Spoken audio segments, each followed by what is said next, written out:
ഇവരൊരു പക്ക family oriented restaurant എന്ന് പറയാം. കാരണം ഇപ്പം 5 പേര് 5 തരം ക്യൂസീൻ ഇഷ്ടപ്പെടുന്നവരുണ്ടെങ്കിൽ ഇവിടെ എല്ലാ ടൈപ്പും കിട്ടും. ബർഗർ കിട്ടും, പിസ്സ കിട്ടും, എന്താ പറയുക, സൂപ്പ് കിട്ടും, ചൈനീസ് കിട്ടും, നോർത്ത് ഇന്ത്യൻ കിട്ടും, അറബിക്ക് കിട്ടും, എല്ലാം കിട്ടും. വൺ സ്റ്റോപ്പ് ഷോപ്പ് എന്ന് വേണമെങ്കിൽ പറയാം. Hi guys, welcome back to channel. നമ്മൾ സ്ലൈസ് ഓഫ് സ്പൈസ് എങ്ങനെ പിന്നെ ബിഗ് ഫാറ്റ് മൂവുണ്ട്, പീറ്റ ഹൗസ് ഉണ്ട്, സ്ലൈസ് ഓഫ് സ്പൈസ് ഉണ്ട്, പിന്നെ ഡ്രിപ്പി വെല്ലി ഉണ്ട്, എല്ലാം ഉണ്ട് കേട്ടോ. നല്ല തിരക്കാണെന്ന്. അപ്പോൾ ഞങ്ങൾ ക്രിസ്മസ് ഷോപ്പിംഗ് ആയിട്ട് വന്ന വഴിയാണ് കേട്ടോ. അപ്പോൾ എൻ്റെ മൈനയിലും അതുപോലെ ബ്രോഡ്വേയിലും പോയി. അപ്പോൾ നിങ്ങൾ ആ വീഡിയോ അനുപടി ചാനലിൽ കണ്ടു നോക്കുക.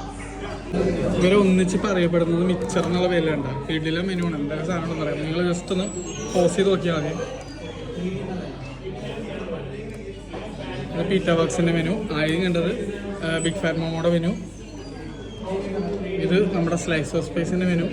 ഇവിടെ അൽഫാം, grill items, bread, biryani, Tibetan, നമ്മുടെ എന്താ പറയുക, തെൻതുക്ക്, അല്ല എല്ലാ സാധനങ്ങളും കിട്ടും കേട്ടോ. ഡ്രിപ്പി വെല്ലിയുടെ ബർഗേഴ്സ്, സോറി തെൻതുക്കല്ല, തുപ്പ ഒക്കെ കിട്ടും. തുപ്പ അടിപൊളി സാധനമാണ് ഇവിടെ. അപ്പം അനുപക്ക് തുപ്പയാണ് പറയാൻ കേട്ടോ. തുപ്പ കിട്ടുമെന്ന് വിചാരിക്കണം. മോമോസിൽ ഇത്രയധികം വെറൈറ്റി വേറെ ഇങ്ങോട്ട് ഉണ്ടാവില്ല കേട്ടോ. അത്രയും മോമോസ് ഉണ്ട്. ഈ ഫുള്ള് മോമോസാണ് ഇത്രയും വരെ, ഇവിടം വരെ. ഇത് കംപ്ലീറ്റ്. ഒരു ചൗമീനുണ്ട്, കാക്കി റോളുണ്ട്,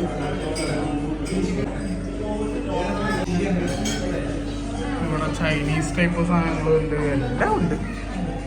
ഇവരൊരു പക്ക ഫാമിലി ഓറിയൻറ്റഡ് റെസ്റ്റോറൻറ്റ് എന്ന് പറയാം. കാരണം ഇപ്പം 5 പേര് 5 തരം ക്യൂസീൻ ഇഷ്ടപ്പെടുന്നവരുണ്ടെങ്കിൽ ഇവിടെ എല്ലാ ടൈപ്പും കിട്ടും. ബർഗർ കിട്ടും, പിസ്സ കിട്ടും, എന്താ പറയുക, സൂപ്പ് കിട്ടും, ചൈനീസ് കിട്ടും, നോർത്ത് ഇന്ത്യൻ കിട്ടും, അറബിക്ക് കിട്ടും, എല്ലാം കിട്ടും. വൺ സ്റ്റോപ്പ് ഷോപ്പ് എന്ന് വേണമെങ്കിൽ പറയാം.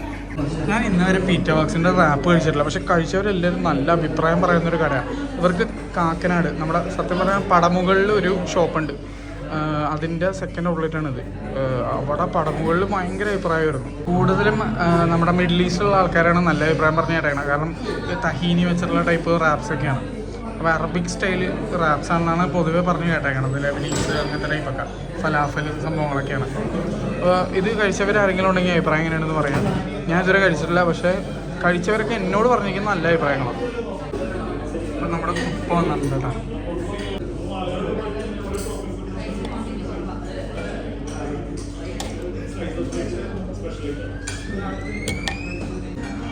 ഞാൻ തുപ്പ കഴിച്ച് നോക്കിയിട്ട് ഒരു രക്ഷയില്ല, കീഴിലോ നല്ല ഫ്ലേവർ.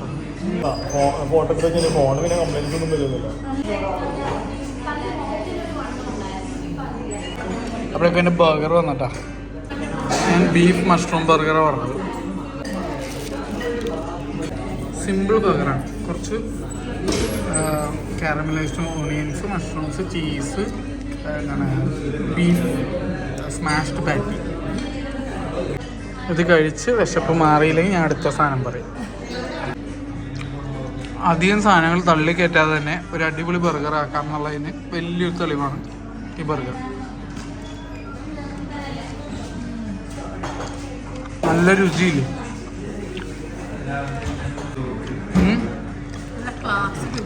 ഞാൻ പറഞ്ഞു, തക്കാളി ഇട്ട് നശിപ്പിച്ചിട്ടില്ല, വേറെ ഒന്നും ഇട്ടിട്ടില്ല. ക്ലീൻ ബർഗറാണ്, നല്ല രുചി. മീറ്റിൻ്റെ ടേസ്റ്റാണ് മുന്നേ നിൽക്കുന്നത്. നല്ല ഫില്ലിങ് ഉണ്ട്, നല്ല കിടിലൻ സാധനം. നമ്മുടെ TBJയിൽ ഇത് ബർഗർ ജംഗ്ഷൻ, അവിടെ ഒരു ബർഗർ ഉണ്ട്, വെജിറ്റബിൾ ബർഗറാണ്. മഷ്റൂം ബർഗർ എന്ന് പറഞ്ഞിട്ട് ഒരു സമയം കഴിച്ചിട്ടുള്ളൂ. ഒട്ടും ടേസ്റ്റാണ് ആ ബർഗർ. ഓർമ്മ എനിക്കിത് കഴിച്ചപ്പോൾ, പക്ഷേ അതിനകത്തൊരു ബീഫ് ഫ്ലേവർ, അതായത് ബീഫി ടേസ്റ്റ് എനിക്ക് അത്രയും ഒരു സ്റ്റാൻഡേർഡ് ബർഗറായിട്ട് ഫീൽ ചെയ്തിട്ടാണ്. പിന്നെ ഇതിൽ യൂസ് ചെയ്യുന്ന ബണ്ണ്, അത് ബ്രിയോഷ ബണ്ണാണ്. അതുപോലെ ഇതിനെ ഞാൻ വിളിക്കാൻ പറ്റില്ല, നോൺസെൻസ് ബർഗർ എന്ന് പറയും. ആവശ്യമില്ലാത്ത ഒരു സാധനം ഇതിനകത്തേക്ക് ഇട്ടിട്ടില്ല. അത് നോക്കിയാൽ ബണ്ണ് എന്താണ്, ബണ്ണിൻ്റെ ടേസ്റ്റും അല്ല മുന്നിൽ നിൽക്കണം. കട്ട മീറ്റ്, നല്ല പ്രോപ്പറായിട്ടുള്ള ബീഫ് മിക്സ്ഡ് വെച്ച് അടിച്ച് പരത്തിയെടുത്തേക്കണം ബർഗർ പാറ്റി. നല്ല അത്യാവശ്യം ചമക്കി മീറ്റ് ഉണ്ടാകും. ഇതിൻ്റെ ബീഫ് പാറ്റി ഉണ്ടാക്കാൻ ഉപയോഗിച്ച മസാല എന്ത് തന്നെയാണ് കിടില. ആ പാറ്റിയുടെ മസാല ടേസ്റ്റ് ഉണ്ടോ? സൂപ്പറല്ലേ? നല്ല ടേസ്റ്റ് ഇല്ലേ? നമ്മളെ പാറ്റി ഉണ്ടാക്കി ഒരിക്കലും ഇങ്ങനെ ആവാറില്ല. അതെന്താണെന്ന് എനിക്കൊരു പിടുത്തം കിട്ടണോ. സ്ലൈസ് സ്പൈസിൻ്റെ വേറെ പ്രത്യേകത എന്ന് വെച്ച് കഴിഞ്ഞാൽ ഭയങ്കര വാല്യൂ ഫോർ മണി ആണെന്നുള്ള പറയാം. ഒരു ഡിഷിൻ്റെ പൈസ എടുക്കും. പൊതുവെ ഈ ഒരു ടൈപ്പ് ഓഫ് കാറ്റഗറി റെസ്റ്റോറൻറ്റിൽ ചെല്ലുമ്പോൾ ഒരു നല്ലൊരു ഡിഷിന് 400-450 രൂപ. ആ പൈസ ഇന്നത്തെ ഫുൾ ബില്ലായിട്ടുള്ളൂ. അതാണ് സ്ലൈസ് ഓഫ് സ്പൈസിൻ്റെ ഈ മിക്സർ എന്ന് പറഞ്ഞാൽ ഇവരുടെ സെറ്റപ്പിൻ്റെ ഒരു ഗുണം. ഇവിടെ ഫാമിലി ആയിട്ട് ഡൈൻ ചെയ്യാൻ വന്നാൽ എനിക്ക് തോന്നുന്നത് മൂക്കറ്റ് നിന്നാലും ഒരു 1500 രൂപ മുകളിൽ പോകില്ല എന്നാണ്. ഈ സാധനം 50 രൂപയാണ്. അപ്പോൾ അത് ബില്ലിൽ സെറ്റ് ചെയ്യാൻ വേണ്ടിയിട്ടാണ് സ്പെഷ്യൽ എന്ന രീതിയിൽ 2.25 എടുത്തത്. അതാണ് വേറെ ഒന്നുമല്ല. അപ്പോൾ നമ്മൾ ഇതൊക്കെ കഴിഞ്ഞ് പോണേണ്ട കലക്കൻ ഫുഡാണ്. കലക്കൻ എന്ന് പറഞ്ഞാൽ കലക്കൻ കട്ട വാല്യൂ ഫോർ മണി സ്ഥലവും. ഞങ്ങൾ വർഷങ്ങൾ എനിക്ക് തോന്നുന്നു ഇപ്പോൾ എല്ലാം കൂടി കൂട്ടിക്കഴിഞ്ഞാൽ 7 കൊല്ലമെങ്കിലും ആയിരുന്നു അവിടെ വരണത്. അതാണ് പറയാനുള്ളത് മെയിനായിട്ട്. അപ്പോൾ ശരി, ബൈ ബൈ.